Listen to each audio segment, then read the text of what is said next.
Hello and welcome to a new video. In today's video we're going to test out if Morpeko still works out, and if you can read titles, then you most certainly know it does.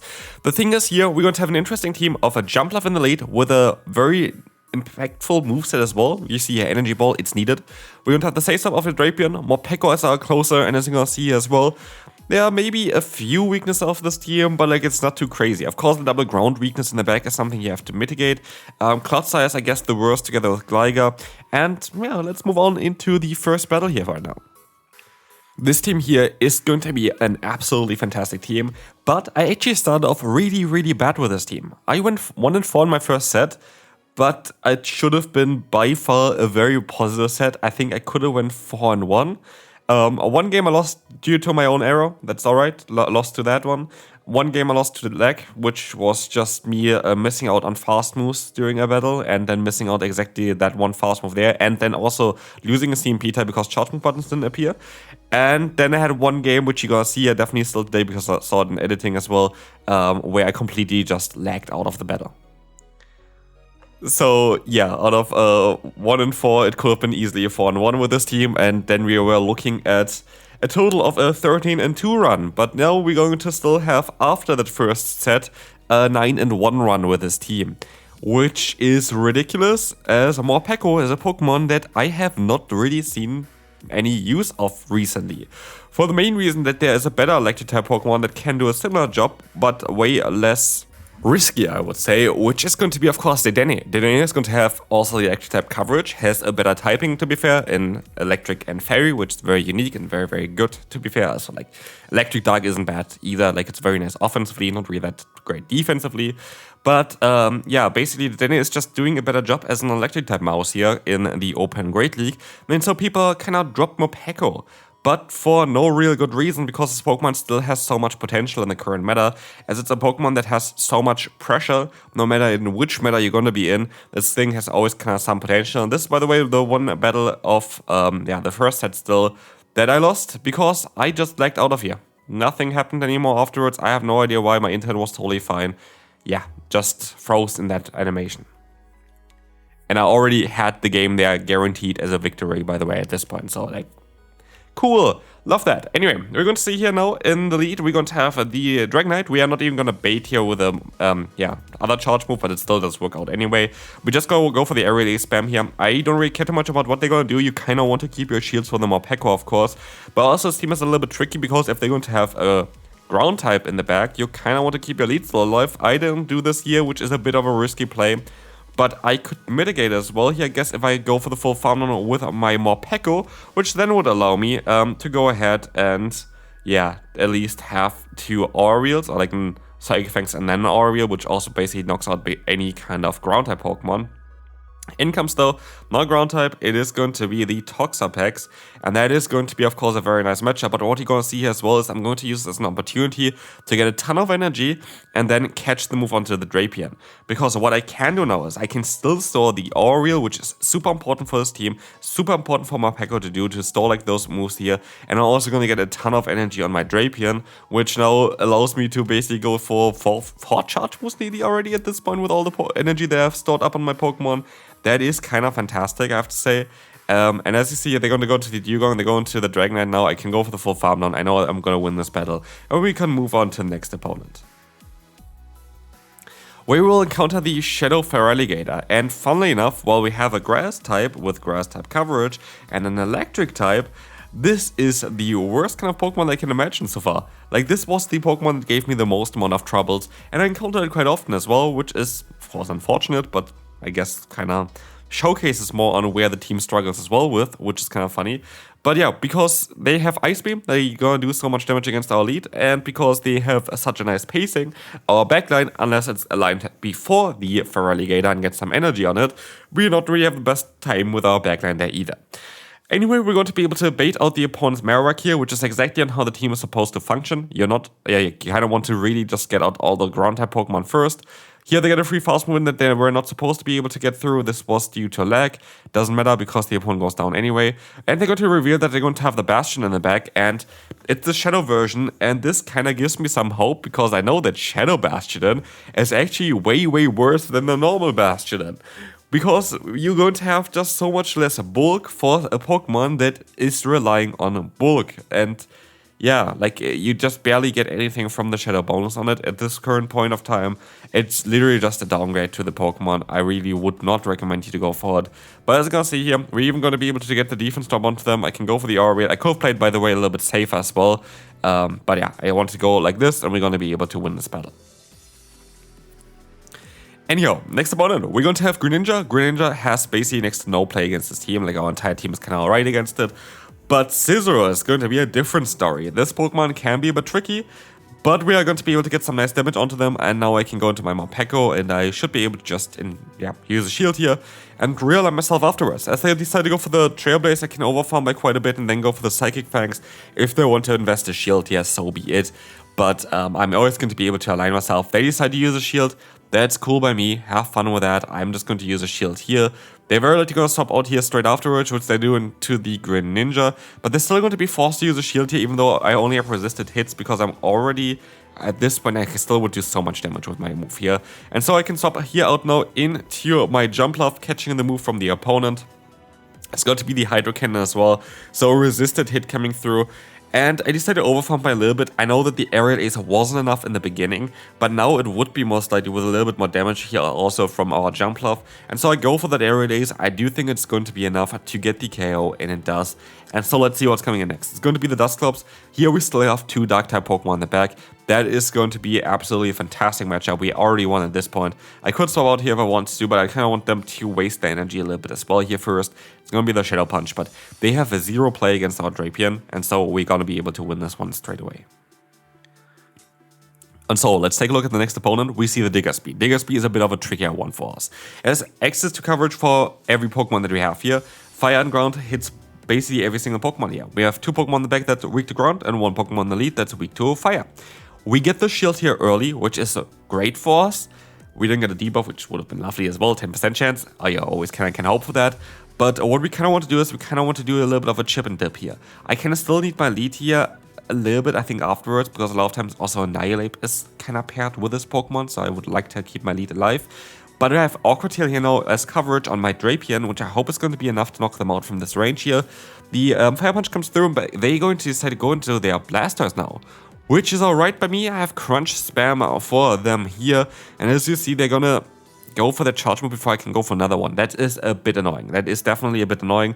Hydro Cannon is coming through, and as we will see here as well, we have the Crunch coming in, and it's going to allow us to get some damage on, or get the shield, and I can catch the move again with my Jumpluff, which is fantastic. The opponent's debuffed as well at this point, and I would be able to knock them out with an Aerial Ace, but they decide to swap out into their own Jumpluff now, which is going to take some super effective damage from us. So I'm actually quite happy about how this all went out.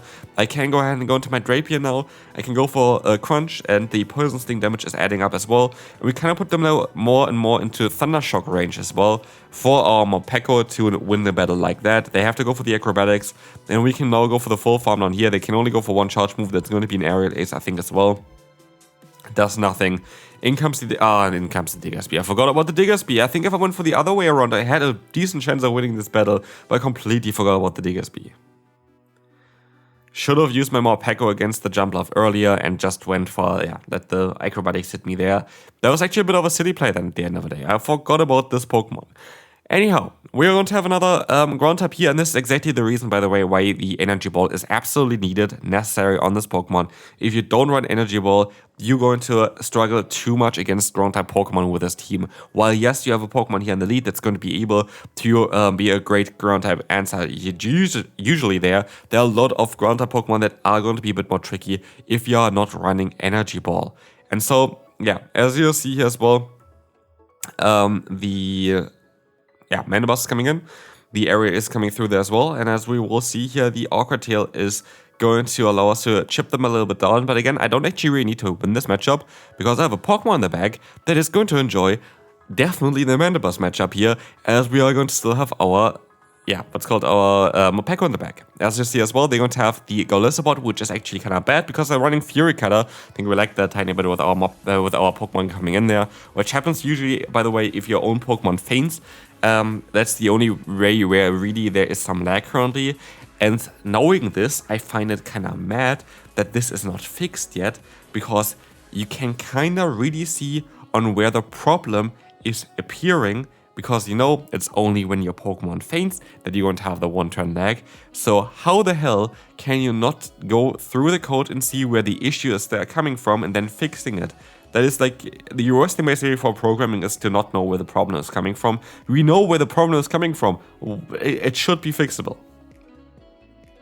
Like, it honestly should be. Like, I like it. If something like this happens, by the way, like for coding, like I'm basically studying shit like this as well.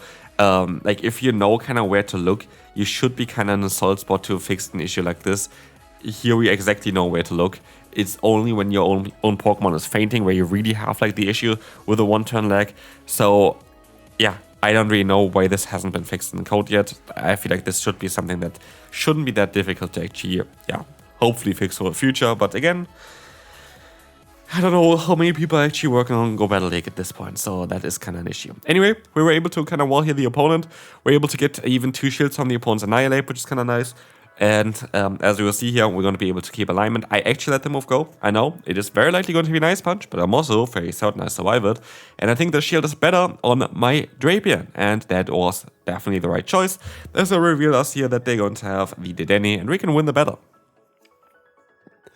Horrible lead for us. We're going to swap out straight away, but we can go for the Awkward Tail before they can even get to the 3rd Incinerate, which is perfect. This is exactly on how the matchup is supposed to be played out, by the way, because it's going to be the best way of playing it. You kind of lose, of course, 1 turn for swapping out in the beginning, but if you go and do it like I did here right now, you are going to be able to kind of outspeed them, kind of still have a solid matchup there. You're not going to be able to win it in this shield scenario, and I think you actually you still have the chance, I think, of winning it in the 2 shields, but it's a very risky one and I don't really want to go for it. I rather get the energy lead on my Morpeko. And then comes here a Pokemon that I don't want to face. It's going to be Credilli. But I know as well that Morpeko, especially later on, is going to have so much potential. Oh, we actually see one against us, which is kind of funny. But yeah, Morpeko has so much potential. As soon as you are going to be able to put it into a position where it can really sweep with the Aura Wheel boost there. So like that's kind of where I want to get to. And as you will see here, we are going to be able to go for the Energy Ball. They let the move go because they expected an Acrobatics, which they would have been able to survive. And we're just going to be able to chip away from the opponent here with Aerial Ace. I don't actually need to go up to anything crazy here. I could have actually went for the Aerial Ace there as well, but I would have lost the CMP tie anyway, so it doesn't matter at all. And we just now have the Aura Wheel spam. And as I saw there as well, I am going to be able to go for 2 Aura Wheels here kind of nearly back to back. I need 1 more for it, and I know that I should be able to win this. Why? Because while the opponent still has a shield there left, I can even go for Psychic Fangs now. And I know that I'm going to be able to outspeed them next because they were energy dry after going for back-to-back charge moves there. And so we're going to be able to get to this move here. I would have even been able to go for an Aura Wheel, but I know that Psychic Fangs is going to be enough. And that's going to be a good game here. And we can move on to the next opponent. Where Drifblim awaits, we are going to be able to swap out of here now into our Drapion. And weirdly enough, they decided to stay in here for a little bit. Yeah, take the hit, get the debuff onto themselves. They're going to debuff me now, I guess. I'm going to let the move go because I have Morpeko, which is going to be my main Pokemon to win the battle with. And they reveal that they have the Digger Spear in the back, so I'm actually quite alright with that. Especially because we are going to be able to go for another Awkward Tail.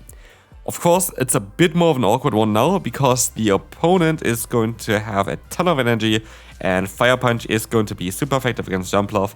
But as Jumpluff barely has any play against the opponent's Drifblim, I'm fairly happy to just let the moves go through here. I don't really need this one. That's kind of a very important lesson, by the way, as well, to kind of realize your win con. And my win con here is Morpeko. And my win con as well is to store an Aerial Ace here. And so I go up to 100 energy, which allows me now to go for an Energy Ball, knock them out, swap out, have that Aerial Ace for later on. And they reveal that they have the Primeape in the back. I can go for the Psychic Fangs, knowing that it would knock them out, but they still have a shield left as well. They don't go for the shield. They're just gonna let this go through. And I know I can fully farm them now. And they think that they're just gonna be able to just farm me all the way down with all their Pokemon here. And truthfully, this was their best shot of winning this battle. But also, we have Morpeko here, and Morpeko is fast, Morpeko resists the fast move, and we are going to be able to go for another Psychic Fangs, which is going to force another, not a shield, because they don't have a shield anymore, of course, but it's going to allow us to go for the Aerial Ace here, winning us this battle, and we can move on to the final one for today. And yeah, I went a total then of I went a total of 10-5 with this team, and again, I got screwed up a ton of times in the first set forward. So yeah, I would think that also the one battle that I lost here in the second set was against that Diggersby, where if I went into my Morpeko against the Jump Lava, would have been fine as well. So like the team is absolutely fantastic. Like again, it's either the game or me doing some silly mistakes. I lost maybe one game really to a team that I couldn't beat, and that is kind of ridiculous. Like honestly, this team is absolutely fantastic. I would really, really recommend you to give it a try. Morpeko is still there. I know people kind of gave up on it, but for no good reason, because it's honestly such a strong Pokemon. And as you see here, Orchid is coming through. That is going to be an interesting one here, as well as you're going to be able to go for another Orchid afterwards. This is going to be fine for us, as you're going to be able to, yeah, take them out. In comes Feraligatr.